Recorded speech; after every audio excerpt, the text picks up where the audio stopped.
सऊद, साजिद और नुमान अंग्रेजों के लिए बन गए तूफान। पाकिस्तान ने 44 माह के बाद अपनी सरजमीन पर टेस्ट सीरीज जीत ली। तीसरे मैच में इंग्लैंड को 9 विकेटों से शिकस्त। 36 रन का मामूली हदफ शाहीनों ने हंसते खेलते 1 विकेट पर हासिल कर लिया। पाकिस्तानी स्पिनर्स ने सूरज सरों पर आने से पहले ही इंग्लैंड की पूरी टीम को आउट करके पवेलियन भेज दिया।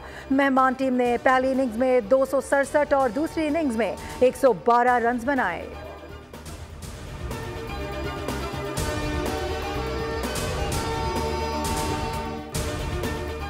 मुश्किल वक्त में टीम को सहारा, बल्ले से बॉलर्स को इतना मारा कि इंग्लैंड उठ ना सका दोबारा। आखिरी टेस्ट का पांसा पलटने पर सऊद शकील को मैच का बेहतरीन खिलाड़ी करार दिया गया। उन्होंने पहली इनिंग्स में 5वीं पोजीशन पर आकर 134 रन बनाए थे। Sajid Khan man of the series करार पाए। उन्होंने दोनों मैचेस में मजमूई तौर पर 19 विकेटें हासिल की।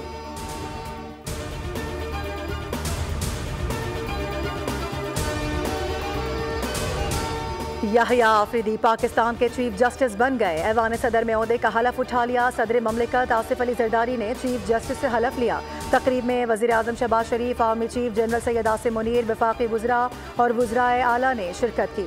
जस्टिस काजी फाइज ईसा गुज़िश्ता रोज़ रिटायर्ड हो गए थे।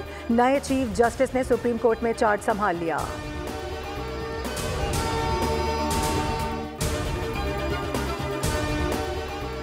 इसराइल के ईरान पर महदूद पैमाने पर हमले। तेहरान और करीबी शहर करज में मुतादिद धमाके सुने गए। इसराइल ने इराक के शहर तकरीब को भी निशाना बनाया। पासदारान इनकलाब के हेडक्वार्टर के करीब मिसाइल गिरे। हमले के वक्त तेहरान में सायरन बजने लगे। धमाकों से मुतादिद इमारतों में आग लग गई। तेहरान फायर डिपार्टमेंट के मुताबिक आग से मुतासिरा एक इमारत से 10 अफराद को निकाल लिया गया।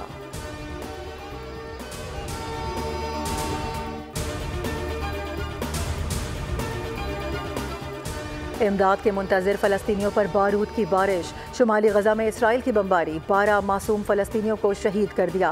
अक़वाम मुत्तहिदा ने शुमाली गजा पर हमला क़त्ल-ए-आम करार दे दिया। इसराइली हमलों से शहादतों की तादाद 42,000 से ज़ायद हो गई।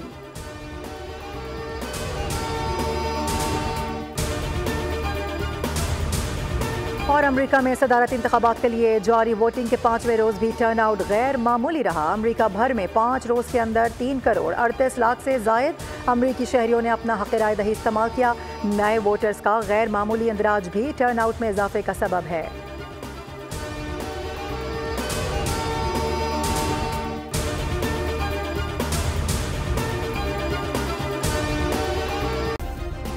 सब्सक्राइब करें और बेल दबाएं ताकि कोई खबर रह न जाए।